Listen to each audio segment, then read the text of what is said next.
All right, if you want the deep dive into what to do with all the baths, go back to my old YouTube videos for all of the long dissertation. This is going to be short and sweet. If you're using the extract bath, again, I am not a doctor, I don't prescribe, but these are muds that I've used since my early 20s that I know have helped my skin age gracefully. I'm coming at you with no makeup, filter-free, filler-free, and we can still have glowing, illuminating skin that has some strength to it, no matter what our age. So this, you would use 1 to 2 tablespoons for your bath. When we get into either size, and then there's even a larger size of the Hungarian Moor, you might use a tablespoon and a half, 2 tablespoons. If you have a child or children or smaller people, you could maybe use less.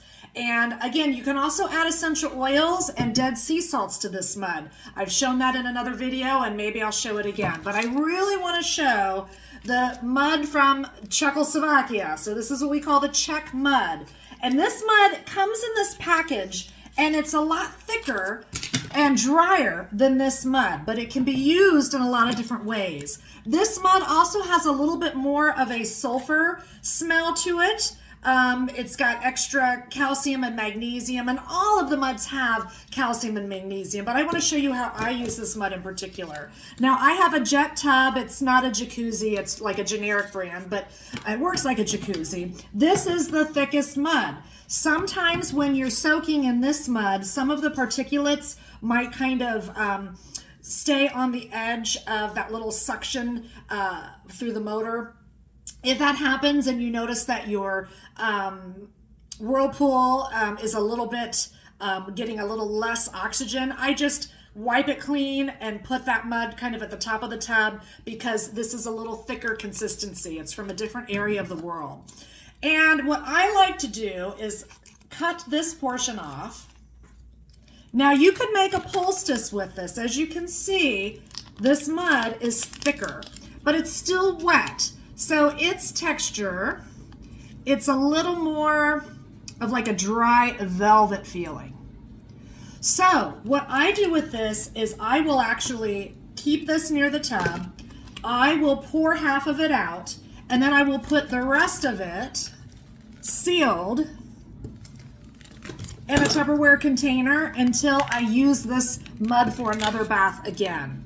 What you can do if you want to use this as a poultice, or if you have cellulite and you want to use it around those areas or around the abdominal area to detox, lean, and heal yourself from all the things, then what I recommend you do is you pour out maybe whatever the amount you think you might need. If you were using the whole body, if you were doing a whole body wrap, you would want to use half. But if you're doing a certain part of the body, you're going to mix this with a little bit of water, and then you're going to use that as a poultice.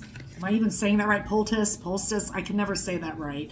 On the affected area. You could then wrap it with saran wrap, or with, sometimes they have, if you go to a spa where it looks like aluminum foil, but it's like a foil blanket, but it's paper, and you could wrap that on it and then put heat on top of that and then allow that to steep and heal. So this Czech mud, as of today, it's $18 for 1 packet of these, and you could get anywhere from 2 to 4 baths. If you're using this for hand and foot soaks, if you're elderly and you don't want to get down in the tub, hand and foot soaks are great. I'll demo that in another video. But all of these muds, if you look up mud that's sold through the beauty industry, usually most of that is a clay. And though that clay may be healing, what makes this mud different is it's really only 3% clay. All the rest of everything you're seeing and all of the ways you can get the mud are decomposed flowers, grasses, all the organic residue of herbs that were prehistoric, maybe even before the day and era of the dinosaurs. They're plants that have been extinct for millennia, and we are able to utilize these phytonutrients. All of the mud products, whether it's the Czech mud, whether it's the extract mud, whether it is the Hungarian mud, they're all coming from different areas of the world. And honestly, I like to keep my body, my skin guessing. They all are antibacterial.